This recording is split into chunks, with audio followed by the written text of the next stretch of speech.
Ladies and gentlemen, welcome back to Career Mode, episode number 3 here of FIFA 17, with of course Nottingham Forest. After a questionable last episode, we're looking to improve ourselves here today with a game against Leeds, which is, you know, a little bit more decent than what you'd expect. I mean, this is a game where we can definitely bounce back compared to our recent performances in the last episode for sure, where we gave away a lot of points in very stupid circumstances, losing games that we should have won, and it was bad business all the way around. So unfortunately that was not the best of episodes, but we're going to try and bounce back here, and it almost got off to a bad start when Leeds nearly took the lead early on there. Thankfully we were able to, thankfully it missed, and then we were able to keep on going here with I believe his pronunciation of his name is Casito. He goes all the way with it anyway, and he knocks in the back of the net. 1 minute, it just looks like we're kind of trundling along, trying to find an opportunity, and then he just comes in and just knocks in the back of the net. Just a simple run. It wasn't even if it was like he was trying to outpace anyone. You can see here, he gets past one guy, and it just kind of almost strolls into the box. There's what, 5, 6 people in the box, 7 people in the box, and he's just able to get past about, what, 3 or 4 of them. It's like they're nowhere near him. A lot of spacing in the box there. Leeds defense perhaps crumbling, and it allowed Casito the ability to just walk through the defense, basically. And now he's going to try it again here. He's going through the defense again, almost exactly the same way, and he almost got a double. It gets saved, but Bendtner's there on the rebound. Lord Bendtner knocks it in for another goal this season. It is going great for Nicholas Bendtner here in Nottingham Forest. There are strikers, of course, trying to take his position, especially Assombalonga. What the fuck just happened? Assombalonga, but he's not doing a good job, let's be honest. Right now, he's kind of questionable. And then you got the other guy, Velios or whatever it is, he's just shit. Bendtner's doing good right now, and it's looking up for Bendtner. Nevertheless, second half, we get a corner here. Good deflection out. It gets played out into Grant, who looks to try and get it back into the box. Goes to take the shot, gets tackled, falls over. Someone falls on top of him. Bendtner takes the shot. It goes out for another corner. But that's not why we're showing the footage. We're showing the footage because we have another injury. I don't know how much I have to stress this. It's another injury to the club. I'm going to show you this as well after the episodes. It's ridiculous the amount of injuries we have. I'll show it after this game. Now you can see, I'm not too sure what causes the injury. I imagine it's more so the player falling on him than what it is him actually falling over. But Grant's out of commission anyway, with I believe it was to be a broken elbow, which put him out of commission for 3 months. So great. We're not just getting like somewhat bad injuries, we're getting AIDS levels of injuries, which is tremendous. I always love to see that. Nevertheless, it's a 1-0 win over Leeds here, and look at that, 4 players injured. Cash's injury isn't too bad, neither is Lamb's, to be honest, but Cohen and Grant both out for 2 to 3 months there, and those are well, Cohen for sure is someone who we definitely need in the team, and that just sucks. I don't know if injuries are now an apparent thing in this year's FIFA, but as you can see, compared to everyone else in the league, 1 injury. For mostly everyone else, you can see just 1 injury. QPR's the worst with 2, but we have 4. That's awful.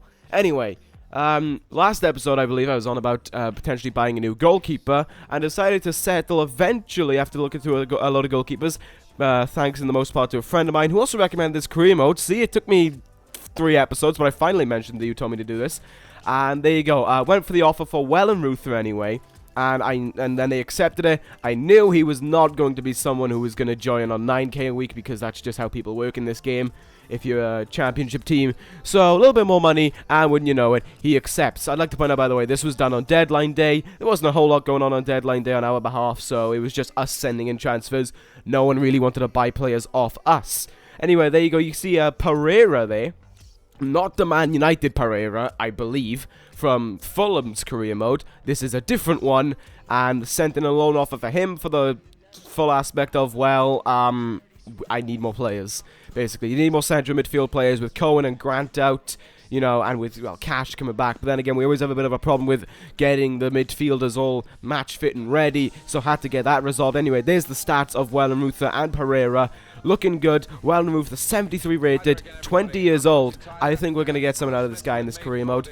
But here comes perhaps one of the biggest games of the season. Aston Villa, the team relegated from last year's Barclays Premier League season, or the Premier League season nowadays, into the Championship. This is a big game here, and if we win it, we can prove that everything that happened in the last episode has just sort of ceased to carry over. It doesn't matter to us anymore. It was a temporary glitch, I suppose you could say, and we have fixed it if we can get a good win here over Aston Villa, with of course going on from that win over Leeds.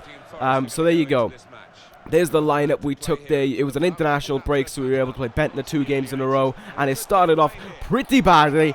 You can see Villa getting right off the bat there, getting one-on-one with Wellenreuther. He was able to hang on there and make a good save that sort of deflected way over the bar. Bendtner took a header. That unfortunately went wide, and Bendtner, you can see, very disappointed in himself. Now on the brink of the end of the first half here, or the brink of the second half even, Osborn makes a good run, finds into Pereira, who scores one of the most jammy goals I think we've seen in this career mode so far. But nevertheless, in his debut game, Pereira knocks it in the back of the net and puts us in the lead over Aston Villa. You're going to see it on the replay here. It's a good run from Osborn. He's able to miss that tackle there, passes it across the semicircle in the box, outside of the box even, finds Pereira, back of the net, 1-0 just before half time. Really begs the question of how the keeper wasn't able to get to that. Just looks like he kind of fell instead of diving for it.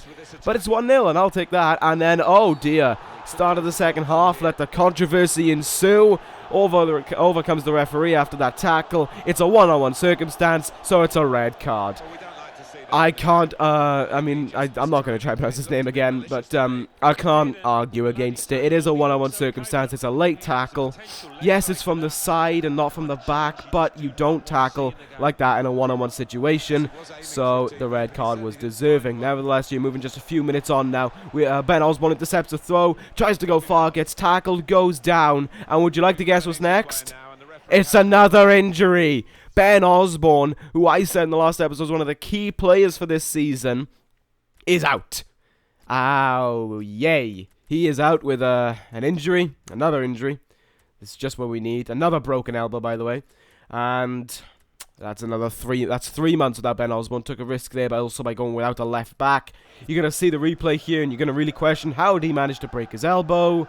I don't know. It looks like he more just tried to mount the guy that tackled him. Anyway, 90th minute here. It might be the end of the game, but we're still trying to look to just seal this game for good. It's a good shot there. It gets brought back into play, and Bendtner's there to try and get a last gasp header to put us up. He goes out for a corner. Hills is there. He gives it a header, and it's just in to the keeper's hands, thankfully for Aston Villa, but by the time he kicks it out, the game's over. It's a 1-0 win for us. We beat Aston Villa, and that is an important victory going forth in this season. But what we also can take out of this game is the fact that for 3 months now we are without Ben Osborn, and of course that's 3 months of no player growth. I think he went up 2 ratings in the time that we've been in charge, but for him to be out for so long now, that's really going to affect it.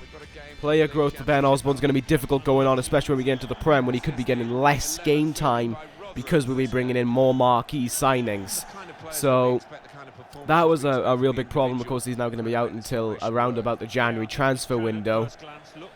So not a good time there in that aspect. I mean, at least Cash is back from injury, and I think Lamb was injured as well, so I think he's back. So there we go, two people back, but we've still got 3 people in the midfield injured, which is going to spell a little bit of bad news for us going forth.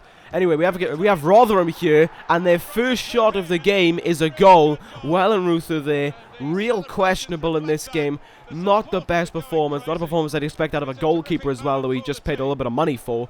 I mean, he takes the shot here, Wellenreuther saves it, but he should be doing a better job there, because I believe it comes off his elbow, something like that. He doesn't get it with his hands, and it comes off his face and goes in the back of the net. Not a good job there by Wellenreuther. His reflexes might be lacking or something, I don't know. We're going to have to do something about that in training. Asan Balongo anyway playing this game. He makes a good run here. He's going to try and go all the way. 3 men on him, and he still gets around them. Takes the shot. It's saved, and Lansbury with a dodgy goal. Never mind. That's the jammiest goal we've scored in this career mode, and might be the dodgiest goal we've scored out of the both career modes. Going to take a replay here. This is why Lansbury equals overpowered. Headers it from outside of the box, and it just trundles into the back of the net. Wow. What a terrible goal. And Rotherham just let up a very, very stupid lead. It was a lead that they could have held on to. They were keeping us contained, and then they just gave that away. Good job. Anyway, they bounce back here. It's another save from Wellenreuther that leads to a goal. This one was a better save, and this one perhaps is one of those ones that you can't question. You know, you can't really say, well, he was beaten from that angle. He does get it off his hands. But it was very frustrating that it comes off the palm of his hand there and just goes in the back of the net. 2-1 to Rotherham. And now, late on in the game, Kennedy makes the run here. He's got so many players in the box to deal with. And you know what? You got to get a little sweaty in career mode if you want to try and get the points that are needed. Cash there on his game back. His return gets the equalizing goal in like the 87th minute. He backs up slightly, realizing that all the players are going to try and take the ball off Kennedy. Kennedy finds the space and sweats it into him. 2-2 in about the 87th minute, and fortunately it's a draw that we're able to hang on to. 2-2 between us and Rotherham, a game that we probably should have lost. We had much more shots than Rotherham, but our conversion rate was terrible. We were not getting many shots on target. You can see the captain there of Rotherham being very nice, running up to 2 of our players and shaking their hands. But, yeah, it was a difficult game, and I'm happy we walked out with 1 point at least.